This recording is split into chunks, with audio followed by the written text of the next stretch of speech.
الحمد لله وكفى سلام على عباده الذين اصطفى أما بعد فأعوذ بالله من الشيطان الرجيم بسم الله الرحمن الرحيم يا أيها الذين آمنوا اتقوا الله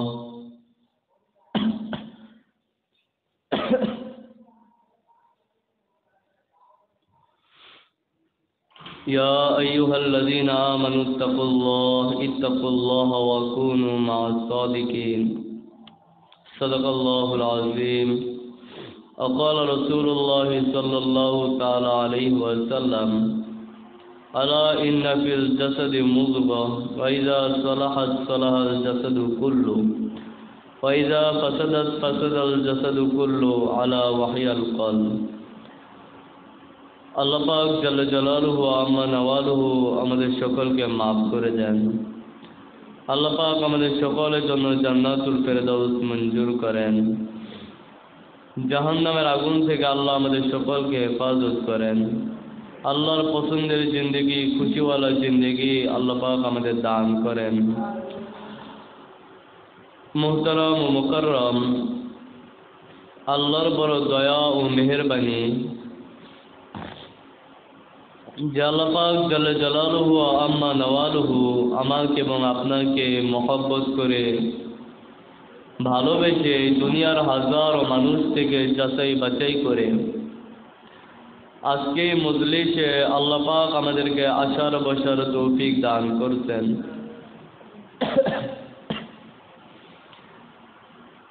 দুনিয়ার কারো বাড়িতে যদি কোনো অনুষ্ঠানের আয়োজন হয় তাহলে ওই অনুষ্ঠানে মানুষ ওই সকল লোকদেরকে দাওয়াত করে থাকে যাদেরকে সে ভালোবাসে, যার সাথে তার মহব্বত ও পরিচয় আছে। তাকেই বলে যে ভাই অমুক দিন আমার বাড়িতে প্রোগ্রাম আছে, আপনি দয়া করে তাশরিফ আনবেন। আর যার সাথে মহব্বত নাই তাকে চিঠি পাঠায় না, ফোন করে না। ঠিক এমনইভাবে দুনিয়ায় আল্লাহ পাক রব্বুল ইজ্জত এরকম মজলিসে অথবা মাহফিলে রব্বুল আলামিন তাকেই আসার তৌফিক দান করেন যাকে স্বয়ং আল্লাহ ভালোবাসেন, যার সাথে রবের সম্পর্ক আছে, পরিচয় আছে। এজন্যই তো খাজা আজিজুল হাসান রহমতুল্লাহ আলাইহি বলতেন যে মাই আয়া নেহি হো বুলায়া গিয়া হো, আমি আসি তো নাই, আমাকে আনা হয়েছে। আমি নিজ ইচ্ছায় আসি নাই, আমাকে আনা হয়েছে। আজকে আমরা এই মজলিসে নিজ ইচ্ছায় আসতে পারি নাই, আমাদেরকেও আনা হয়েছে। আল্লাহ পাক ইচ্ছে করলেই আমাদেরকে পারতেন টেলিভিশনের সামনে বসে রাখতে, ইচ্ছে করলেই রব্বুল আলামিন পারতেন গান বাজনার মজলিসে বসে রাখতে।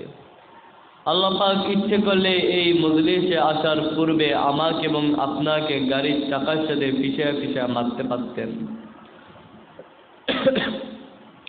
কিন্তু আল্লাহ পাক এমনটা করেন নাই। এখন এই মুহূর্তে হাজারো মানুষ হসপিটালে আছে। এরকমও মানুষ আছে যারা মসজিদে মজলিসে আসতে পারে নাই, হসপিটালে শুয়ে আছে। এরকম মানুষ আছে মজলিসে আসার পূর্বেই হয়তোবা ইন্তেকাল হয়ে গেছে। আমার ভাই ও দোস্ত, আল্লাহ পাক রব্বুল ইজ্জত আমাকে এবং আপনাকে বড় ভালোবেসে মহব্বত করে এই দুনিয়ার হাজারো মানুষ থেকে যাচাই বাছাই করে আজকে মজলিসে আসার তৌফিক দান করেছেন। এজন্য আমরা সকলে হৃদয়স্থল থেকে ওই রবের শুকরিয়া আদায় করে বলি আলহামদুলিল্লাহ।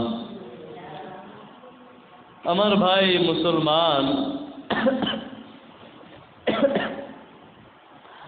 আমরা আল্লাহ পাকের বান্দা, আর একজন বান্দার কাজ হলো বন্দেগী করা, গোলামের কাজ থেকে গোলামি করা, দোকানদারের কাজ দোকানদারি করা, রিক্সাওয়ালার কাজ রিক্সা চালানো, আর আল্লাহর বান্দার কাজ হচ্ছে বন্দেগী করা, আল্লাহকে রাজি করা, আল্লাহকে খুশি করা, এক মুহূর্ত রবকে না ভোলা, দিন রাত 24 ঘন্টা শুধু আল্লাহকেই নিয়ে ব্যস্ত থাকা, আল্লাহকে নিয়ে ভাবা, আল্লাহকে নিয়ে চিন্তা করা, রব্বুল আলামিনকে ইয়াদ রাখা, অন্তরে অন্তরে আল্লাহকে মহব্বত করা, ভালোবাসা। আল্লাহকে ভালোবাসবো শুধু মসজিদে আসলে, আল্লাহকে ভালোবাসবো যখন কোরআনে পাক তেলাওয়াত করব তখন না, আমি খাবো তখনও আমার হৃদয়ে আল্লাহ পাক থাকবে, আমি পড়াশোনা করব হৃদয়ে আল্লাহ পাক থাকবে, আমি মসজিদে যাব আল্লাহর জন্য যাব, আমি দোকানদারি করব সেটাও রবের জন্য, আমি ব্যবসা করব সেটাও আল্লাহর জন্য, আমি যা কিছুই করব আমি ঘুমাবো আল্লাহর জন্য, আল্লাহকে সন্তুষ্ট রেখে যা কিছুই করব রবের জন্য করব, রবকে খুশি করার জন্য করব, রবকে রাজি করার জন্য করব, ঠিক কিনা? আর আল্লাহর ওলি হওয়ার তরিকা হলো যে এক মুহূর্ত আল্লাহকে না ভোলা, কোনো গুনাহ না করা, কোনো গুনাহ না করা, কোনো গুনাহ করা যাবে না। এটা হচ্ছে আল্লাহর ওলি হওয়ার তরিকা। আল্লাহর ওলি হওয়ার, আল্লাহ প্রিয় হওয়ার তরিকা হলো কোনো গুনাহ না করা, এক বিন্দু পরিমাণ গুনাহ না করা। রব্বুল আলামিন কোরআনে পাকের মধ্যে বলেন যে আমার ওলি হওয়ার সহজ তরিকা হলো যে প্রকাশ্য গুনাহ, অপ্রকাশ্য গুনাহ, গোপন গুনাহ, প্রকাশ্য গুনাহ, কোনো ধরনের গুনাহ করা না করা, কোনো ধরনের গুনাহ না করা। আল্লাহকে রাজি করার জন্য, আল্লাহকে খুশি করার জন্য সহজ তরিকা হলো ফরজ ইবাদত, ওয়াজিব ইবাদত, সুন্নতে মুআক্কাদার আমলগুলো করা, আর কোনো গুনাহ না করা, আর রব্বুল আলামিনের কোনো বান্দাবান্দির উপরে, আল্লাহর কোনো মাখলুকের উপরে জুলুম না করা, আল্লাহর কোনো মাখলুকের উপরে জুলুম না করা।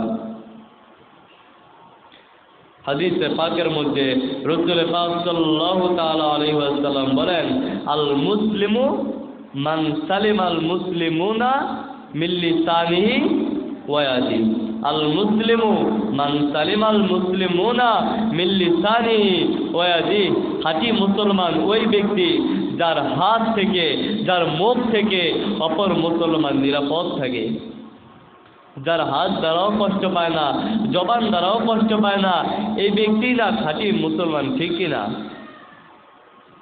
খাঁটি মুসলমান তো সে যার হাত ও মুখ হইতে অপর মুসলমান কি থাকে? নিরাপদ থাকে। আল্লাহ পাক রব্বুল ইজ্জত আমাদেরকে তৌফিক দান করেন। আমার ভাই মুসলমান, আমরা এই পৃথিবীতে থাকতে আসি নাই, দুনিয়াতে থাকতে আসছি। মানুষ হাসপাতালে যায়, বাঁচতে যায় না মরতে যায়? বাঁচতেই তো যায়। তাহলে হাসপাতাল থেকে কি মরে আসে না? গেছিল তো বাঁচতে, মরল কি জন্য?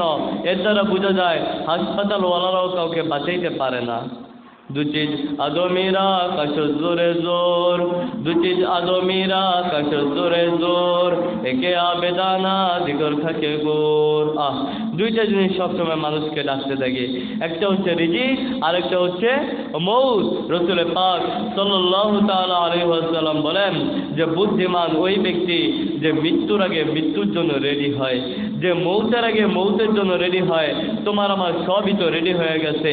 তুমি আজকে মরলে, এখন বললে যে কাপড়ের জন্য ঢাকায় যাওয়া লাগবে না, হয়তো বা কাপড়ের কাপড় বাজারে আইসা পড়ছে।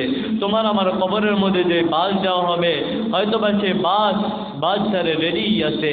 মসজিদে ইমাম সাহেব জানাজা দেওয়ার জন্য রেডি আছে। তোমার মৌতের খাট মসজিদে রেডি আছে। কিন্তু এখন তোমার আর আমার রেডি হওয়ার পালা, আমার আর তোমার রেডি হওয়ার পালা। দুনিয়াটা হচ্ছে একটা সাক্ষর মতো, মানুষ সাক্ষ্য পার হয় না, তো এই পার থেকে ওই পারে যায়, নিচে গভীর স্রোত, পানির প্রচুর স্রোত। এখন কেউ সাক্ষ্যর উপরে দাঁড়ায় এ কথা চিন্তা করে যে আমি সাক্ষ্যর ওই পারে যাব, বড় বাড়ি করব, গাড়ি করব, সম্পদের মালিক হব, সুন্দরী নারী বিয়ে করব? এই কথা চিন্তা করে না। আল্লাহ আল্লাহ বইলা যদি সাক্ষ্যটা পার হইতে পারি, যা করবো ওই পারে যা, চিন্তা যা করবো, কি করব, চিন্তা ওই পারে যা করব। আল্লাহ আল্লাহ বইলা আগে সাক্ষ্যটা পার হই। যদি এখানে চিন্তা করতে যা হুচট খেয়া পড়া যায়, তাহলে আর জানে ফিরে আসতে পারবে? আর ফিরে আসতে পারবে না। তো দুনিয়াটা হচ্ছে সাক্ষ্যর মতো। কিসের মতো? সাক্ষ্যর মতো। দুনিয়ায় থাকাকালীন কেউ যদি বাড়ির চিন্তা করে, কেউ যদি বাড়ির চিন্তা করে, গাড়ির চিন্তা করে, সম্পদের চিন্তা করে, তাহলে জাহান্নামের কঠিন তলদেশে যেতে হবে।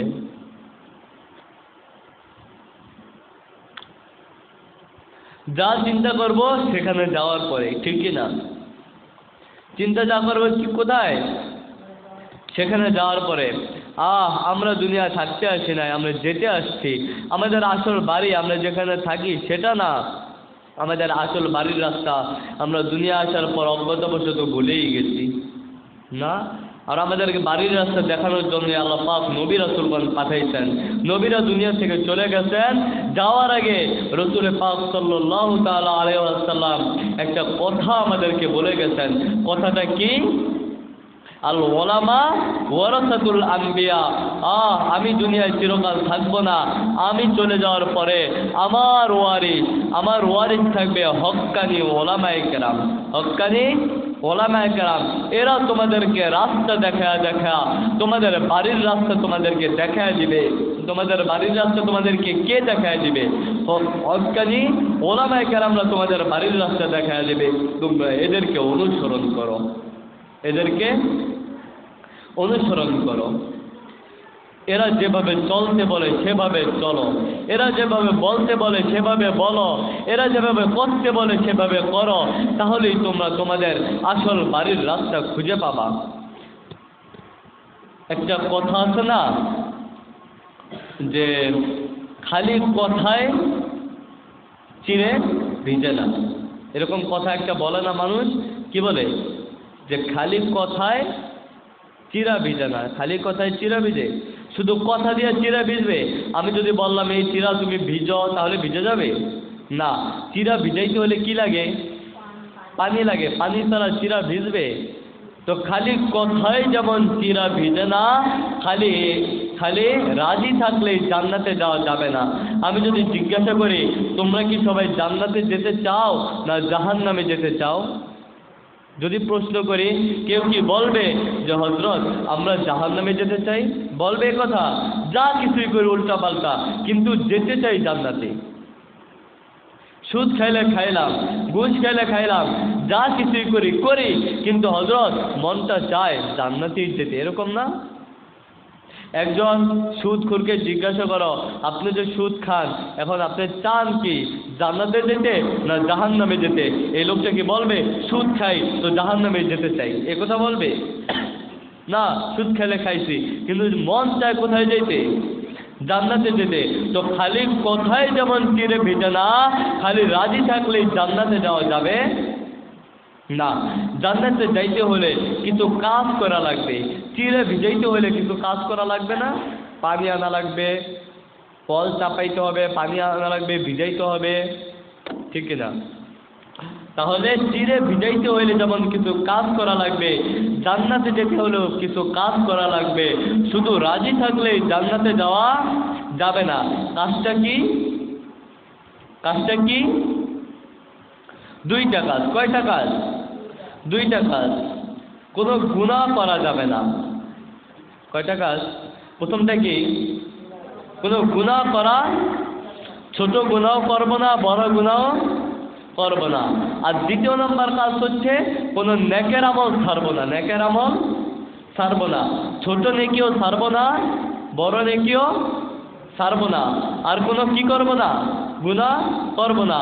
আর যদি গুনাহ হয়ে যায় তাহলে সাথে সাথে তওবা করে ইস্তিগফার করে আল্লাহর কাছে মাফ চেয়ে নেব না। আমি বলছিলাম আমাদের শায়েখ দামাত বারকাতুহুম বলেন যে একদম যারা মুত্তাকি তারাও তো জান্নাতি। তারাও কি? জান্নাতি। যারা মোটে গুনাহ করে না তারাও জান্নাতি। আর যারা গুনাহ করার পরে তওবা করে তারাও জান্নাতি। সুবহানাল্লাহ। যারা গুনাহ করে না মোটেও তারাও জান্নাতি, আর যারা গুনাহ করার পরে তওবা করে তারাও জান্নাতি। আল্লাহ পাকের রহমতের শান কি বন্ধু! যারা গুনাহ করে পরে তওবা করে তারাও জান্নাতি। তাহলে ভুল হয়ে গেছে, নিরাশ হওয়ার কোনো কারণ নাই। নিরাশ হওয়ার তুবু ইলাল্লাহি জামিআ, নিরাশ হওয়ার কোনো কারণ নেই। আল্লাহর কাছে মাফ চাইলে আল্লাহ পাক মাফ করেই দিবে ইনশাআল্লাহ তাআলা। আচ্ছা বন্ধু, বলো তো তোমার গুনাহ বেশি না আল্লাহ পাকের রহমতের সাগরের রহমত বেশি? অবশ্যই আল্লাহর রহমতের রহমত বেশি, সাগরের রহমত বেশি না। তুমি আর কয়টা গুনাহ করছো? 10টা গুনাহ করছো? 100 গুনাহ করছো? 10,000 গুনাহ করছো? 10 লক্ষ গুনাহ করছো? 10 লক্ষ কোটি গুনাহ করছো? কোটি কোটি গুনাহ করছো? আচ্ছা তুমি বলো তো তোমার রবের রহমত কি কোটি কোটি? আল্লাহর রহমত কি কোটি কোটি না এর চেয়েও বেশি? আল্লাহর রহমতের কোনো কুল নাই, কোনো কিনারা নাই। তাহলে বসে আছো কেন? তাহলে বসে আছো কেন? জলদি জলদি তওবা করো, আল্লাহর কাছে মাফ চাও, আল্লাহ পাক তোমাকে মাফ করেই দিবে। মায়ের কাছে সন্তান মাফ চাইলে মা সন্তানকে মাফ করেই দেয়, ঠিক না? মা সন্তানকে মাফ করেই দেয়। মায়ের হৃদয়ের মধ্যে এত ভালোবাসা কে দান করছে? রব্বুল আলামিন দান করছে। তাহলে আল্লাহ পাক তোমাকে মাফ করে দিবে না ইনশাআল্লাহ? আল্লাহ পাক অবশ্যই অবশ্যই মাফ করে দিবে। আল্লাহর কাছে মাফ চাইতে হবে, আল্লাহ পাক মাফ করেই দিবে ইনশাআল্লাহ। আমার ভাই মুসলমান, আর কয়দিন এই দুনিয়া আমরা থাকবো? আমাদেরকে দুনিয়া থেকে চলে যেতেই হবে। আমি এই কথাটা বারবার বলি, দুনিয়া থাকার জায়গা না, দুনিয়া ছাড়ার জায়গা। কিন্তু বন্ধু কেন বোঝো না? তোমাদের কি হয়ে গেল আজকে তোমরা বুঝতে চেষ্টা করো না যে দুনিয়াটা থাকার জায়গা না। আমাদের চোখের সামনে কত মানুষ চলে গেল, কত মানুষ দুনিয়া থেকে চলে গেল, দেখো নাই? একদিন দুনিয়ায় ছিল কিন্তু এখন আর নাই। দাদার হাত ধরে ধরে বাজারে গেছিলাম, আজকে দাদাও দুনিয়া থেকে চলে গেল। কেউ তো এমনও আছে যে বাবার সাথে বাজারে গেছে কিন্তু এখন একা একা যেতে হয়, বাবা আর দুনিয়া নাই। কেউ তো মা হারায় বসে আছে, কেউ তো দাদি হারায় বসে আছে, কেউ তো ভাই হারায় বসে আছে, কেউ তো বোন হারায় বসে আছে। কারো বোন দুনিয়ায় ছিল এখন আর নাই, কারো বাবা তো দুনিয়ায় ছিল এখন আর নাই, কারো দাদাও তো দুনিয়ায় ছিল এখন আর নাই। তোমাকে কে গ্যারান্টি দিল যে তুমি দুনিয়ায় থাকতে পারবা?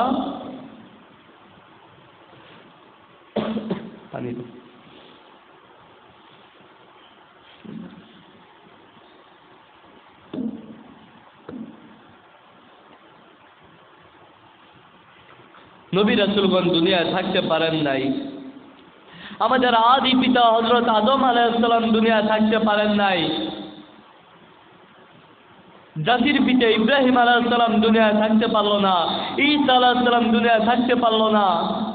মুসা আলাইহিস সালাম, ঈসা আলাইহিস সালাম চতুর্থ আসমানে আছে, তো ওনারও তো একদিন মৃত্যু হবে, হবে না? তো মুসা আলাইহিস সালাম দুনিয়ায় থাকতে পারলো না, হারুন আলাইহিস সালাম দুনিয়ায় থাকতে পারলো না, সুলাইমান আলাইহিস সালাম বাদশা ছিলেন কিন্তু দুনিয়ায় থাকতে পারলো না। তোমাকে কে গ্যারান্টি দিল?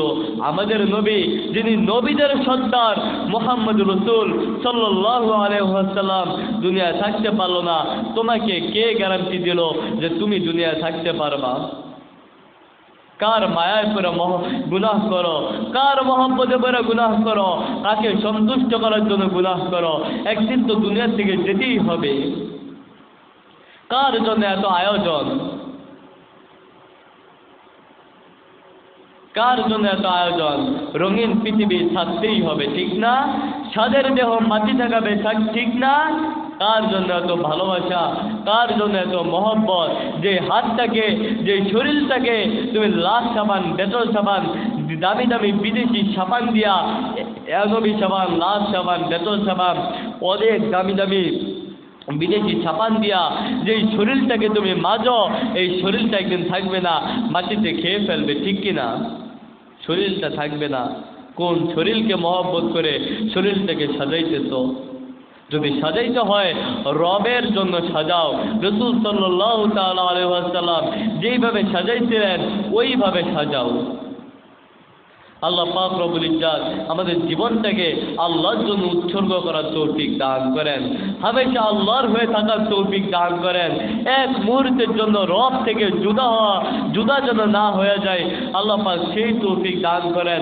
হৃদয়টাকে আল্লাহর জন্য সাজানোর তৌফিক দান করেন। আল্লাহ পাক যেইভাবে চান ওইভাবে চলার তৌফিক দান করেন। আমিন। সাল্লাল্লাহু আলা নবিয়্যিল উম্মি ওয়া আখিরি দাওয়ানা আলহামদুলিল্লাহি রাব্বিল আলামিন।